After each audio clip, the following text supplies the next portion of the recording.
En este video aprenderemos a personalizar el cursor de nuestra PC en Windows 11. Lo primero que vamos a hacer es dirigirnos a la configuración del equipo. Una vez allí ingresamos en la opción Accesibilidad. A continuación damos clic en puntero del mouse. Inmediatamente nos saldrán varias opciones ya predeterminadas de parte de Windows para usar.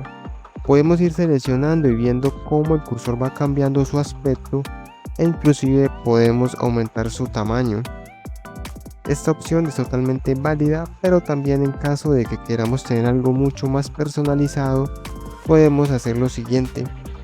Ingresamos a la siguiente página, así tal cual como la estás viendo, y acá encontraremos muchas opciones de cursores para descargar y usar en nuestra PC. Así que puedes ir explorando y encontrar una que te llame la atención.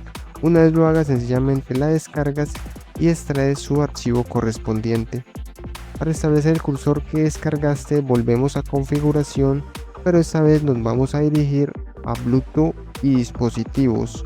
Luego seleccionamos la opción mouse, bajamos y hacemos clic en configuración adicional del mouse. En la ventana que nos aparece vamos a seleccionar la pestaña de punteros y luego hacemos clic en el botón examinar. A continuación elegimos la ruta donde está el archivo del cursor que acabamos de descargar hace un momento y seleccionamos una de las opciones. Ahora presionamos en abrir, por último en aplicar, aceptamos y ya el cursor estaría establecido en nuestra computadora.